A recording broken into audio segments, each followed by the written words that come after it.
Hello दोस्तों, मैं हूं आपका राम प्रकाश जंगीड़ और मैं आज आपके लिए लेके आया हूं एक नया टॉपिक मुग़ल काल। और मुग़ल काल में जो प्रथम शासक था बाबर। आज अब अध्ययन करेंगे बाबर के बारे में। लेकिन इससे पहले यदि आपने मेरे चैनल को सब्सक्राइब नहीं किया है तो प्लीज़ मेरे चैनल को सब्सक्राइब कर लीजिए और बेल आइकन को दबा दीजिए, जिससे आगे आने वाले नोटिफिकेशन की जानकारी आपको प्राप्त होती रहे। और हाँ, लाइक और शेयर करना मत भूलना। चलिए दोस्तों, अब हम पढ़ते हैं बाबर के बारे में।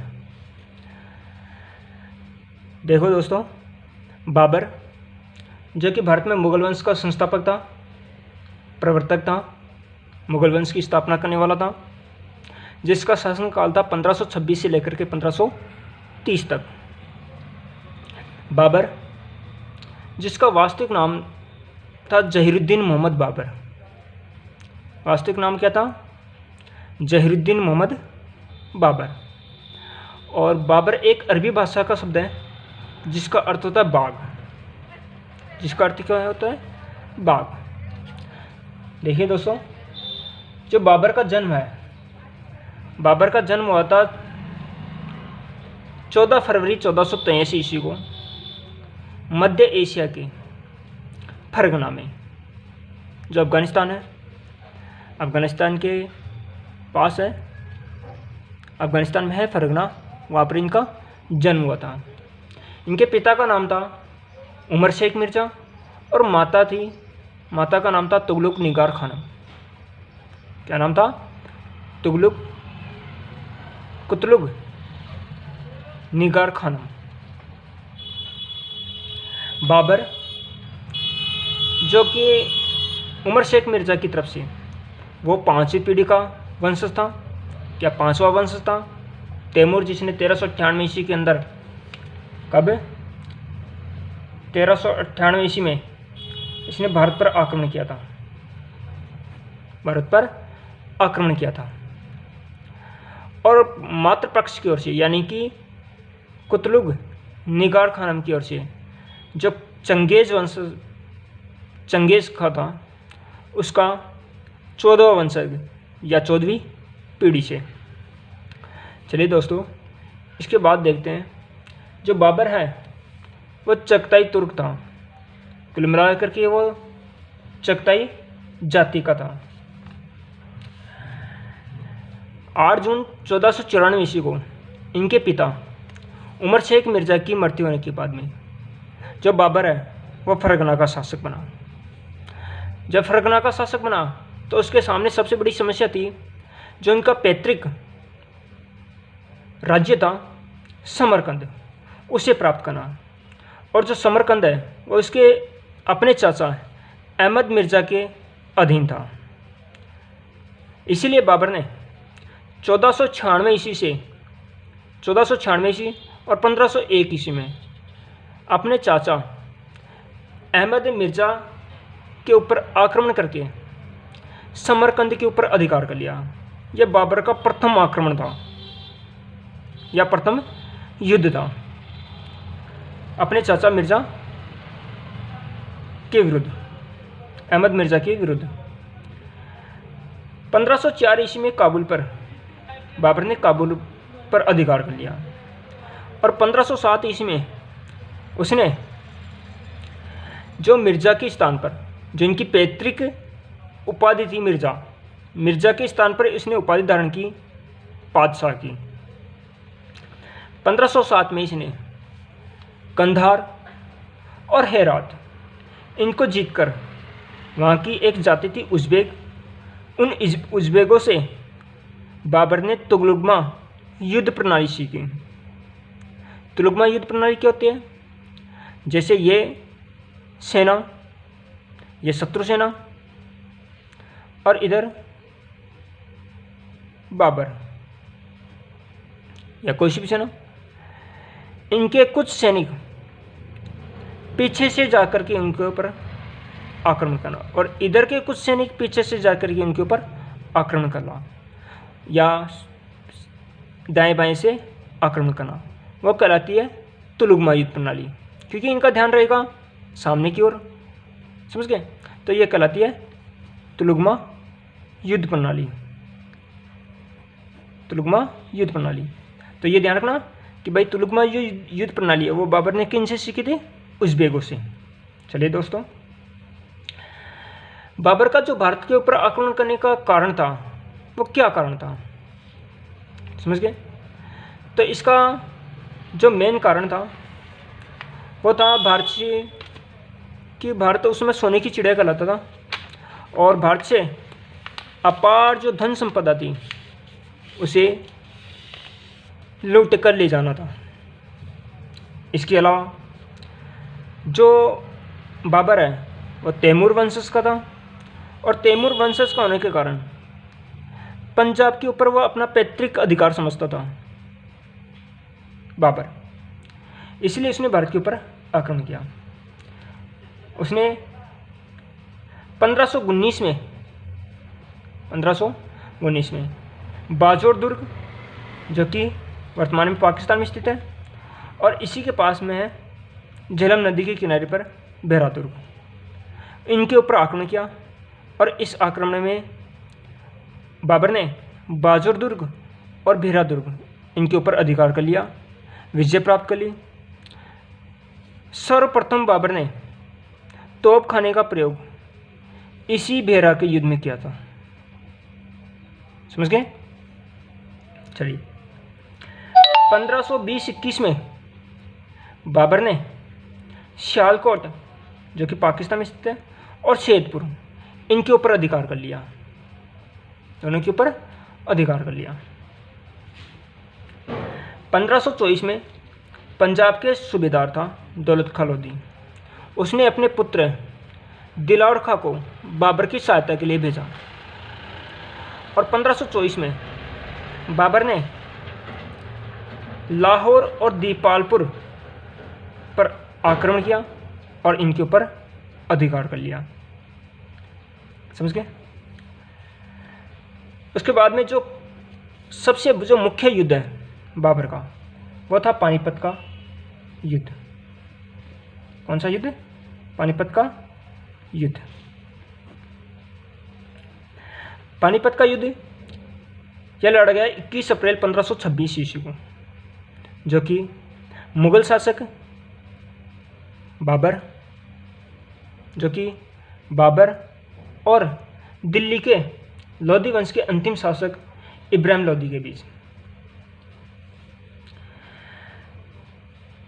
पानीपत जो पड़ता है अपने हरियाणा में करनाल और थानेसर के बीच का स्थान, वो कहलाता है पानीपत। एक तरफ था बाबर और दूसरी ओर था इब्राहिम लोधी, क्योंकि बाबर इस युद्ध में विजय हुआ, लेकिन इस युद्ध में विजय होने के इसके कुछ कारण थे। कारण क्या था कि सर्वप्रथम बाबर ने इसी युद्ध में उज़्बेकों से सीखी जो तुलुगमा युद्ध प्रणाली थी उसका प्रयोग इसी युद्ध में किया था, इसके अलावा इसके पास 2 तोपची थे, तोपखाने थे, तोपची चलाने वाले थे, प्रसिद्ध तोपची थे उस्ताद अली कुली और मुस्तफ़ा। इन दोनों की सहायता से बाबर ने पानीपत के प्रथम युद्ध में इब्राहिम लोधी को पराजित कर दिया। इब्राहिम लोधी इस युद्ध में मारा गया। सल्तनत काल में यह पहला शासक था इब्राहिम लोधी जो युद्ध क्षेत्र में मारा गया। चलिए दोस्तों, इसके बाद इसके युद्ध के परिणाम क्या हुआ?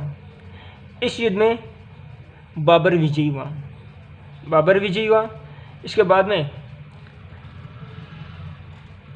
1526 ईस्वी में उसने मुगल वंश की स्थापना की, भारत में मुगल वंश की स्थापना की, और इब्राहिम लोधी इस युद्ध में मारा गया, और लोधी के स्थान पर भारत में एक नए वंश की स्थापना हुई जिसका नाम था मुगल वंश। बाबर ने इस युद्ध के बाद में जो काबुल के लोग थे, काबुल के लोगों को हर दिन एक सोने का सिक्का देता था, इसलिए वहाँ के निवासियों ने या वहाँ के लोगों ने इसे एक उपाधि दी, कलंदर की उपाधि। किसे? बाबर को।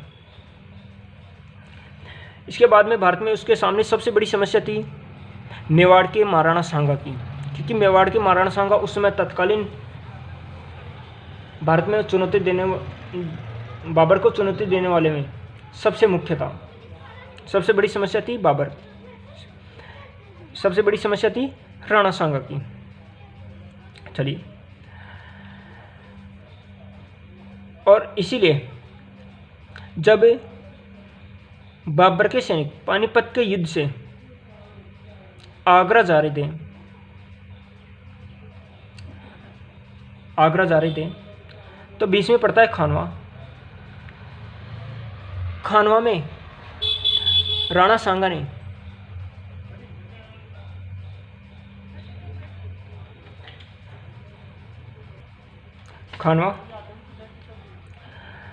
खानवा में राणा सांगा और बाबर के विरुद्ध युद्ध लड़ा गया 17 मार्च 1527 को। कब लड़ा गया? 17 मार्च 1527 को। बाबर और मेवाड़ के महाराणा सांगा के। इस युद्ध में मेवाड़ के महाराणा सांगा के साथ अनेक राजपूत शासक थे जिन्होंने मुगलों को बाहर निकालने के लिए उन्हें चुनौती दी, एक साथ आए। लेकिन इस युद्ध में बाबर ने अपने सैनिकों को एक नारा दिया, जिहाद का नारा, या इसी युद्ध में उसने जिहाद की घोषणा की थी, खानवा के युद्ध में। राणा सांगा इस युद्ध में घायल हो गए। घायल होने के बाद में इसको युद्ध क्षेत्र से, जो आमेर के पृथ्वीराज कछुआ थे, उन्हें युद्ध क्षेत्र से सुरक्षित निकालकर बसवा दौसा ले जाया गया। और इधर जब राणा सांगा घायल हो गए तो जो युद्ध की कमान है वो झाला अज्जा ने संभाली, और इसी में चंद्रिका शासक था मेदिनी राय, जो मेवाड़ राणा सांगा की सहायता के लिए आया था। इस युद्ध में बाबर विजयी हुआ, और विजय होने के बाद में उसने गाजी की उपाधि धारण की। गाजी का मतलब होता है धर्म योद्धा। क्या अर्थ होता है? धर्म योद्धा। इसके बाद में मेदिनी राय यहाँ से भाग गया, और इसी मेदिनी राय को सबक सिखाने के लिए बाबर ने इसके ऊपर आक्रमण किया, और वो युद्ध कहलाया चंदेरी का युद्ध। युद्ध हुआ 28 जनवरी 1528 ईस्वी को। मेवाड़ के मुगल शासक बाबर और चंदेरी के शासक मेदिनी राय के बीच, जिसमें मेदिनी राय पराजित हो गया। और इसी की सहायता के लिए, मेदिनी राय की सहायता के लिए राणा सांगा आ रहा था, और यहीं एक बीच में पड़ता है कालपी नामक स्थान, कालपी जो कि यूपी में स्थित है। कालपी में इसकी राणा सांगा की 9 जनवरी 1528 में इनकी मृत्यु हो जाती है। मेदिनी राय पराजित हो जाता है। इस युद्ध के बाद अगला जो युद्ध लड़ा जाता है वो लड़ा जाता है घाघरा का युद्ध। घाघरा जो बिहार में स्थित है। घाघरा एक नदी भी है, यानी कि कुल मिलाकर के ये गंगा और घाघरा नदी के किनारे पर लड़ा गया था। युद्ध लड़ा गया 6 मई 1529 ईस्वी को। यह बाबर का अंतिम युद्ध था। जो घाघरा का युद्ध था वो बाबर के जीवन का अंतिम युद्ध था। इस युद्ध में एक तरफ इब्राहिम लोदी का जो भाई था, महमूद लोदी, और बंगाल का शासक था सुल्तान नुसरत शाह,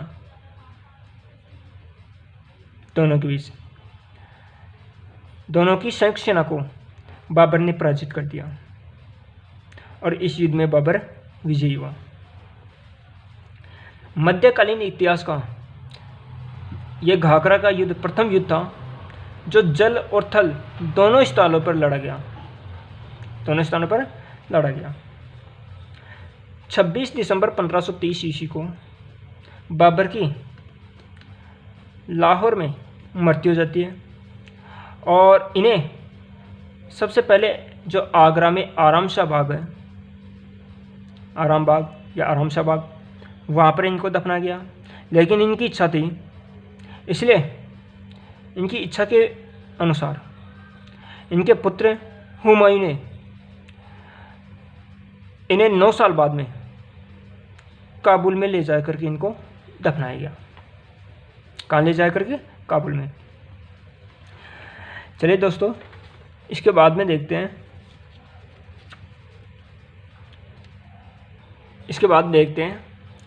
बाबर से संबंधित और फैक्ट्स।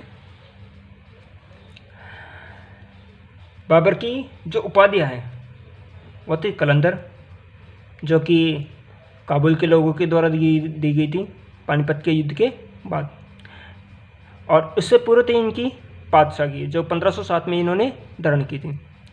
और गाजी की उपाधि, गाजी की जो कि खानवा के युद्ध के बाद में खानवा विजय के उपलक्ष्य में इसने गाजी की उपाधि धारण की थी। जो बाबर के प्रसिद्ध तोपची थे, तोपखाने चलाने वाले, वो थे उस्ताद अली कुली और मुस्तफ़ा। आगरा में बाबर के द्वारा जो स्थापित उद्यान था उसका नाम था नूर ए बाबरी, नूर अफगान, हस्त बिहस्त, आराम बाग। ये सब एक ही नाम है। अच्छा, बाबर की जो पुत्री थी उसका नाम था गुलबदन बेगम, जिसने हुमायूं नामा की रचना की थी। बाबर की पुत्री और हुमायूं की बहन गुलबदन बेगम, जिसने हुमायूं नामा की रचना की थी। बाबर ने शम ने अपनी आत्मकथा बाबरनामा या वाक़ियात ए बाबरी की तुर्की भाषा में, कौन सी भाषा में? तुर्की भाषा में रचना की थी बाबरनामा की। किसने? बाबर ने खुद ने, जिसका अकबर के काल में अब्दुल रहीम खान खाना के द्वारा फारसी भाषा में इसका अनुवाद किया गया। और इसके अलावा बाबर ने मुंबईयान पद्य शैली को भी जन्म दिया था। मुंबईयान पद्य शैली को भी जन्म दिया था।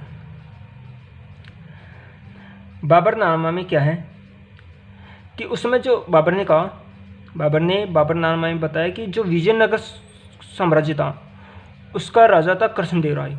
उसे हिंदुस्तान का सर्वाधिक शक्तिशाली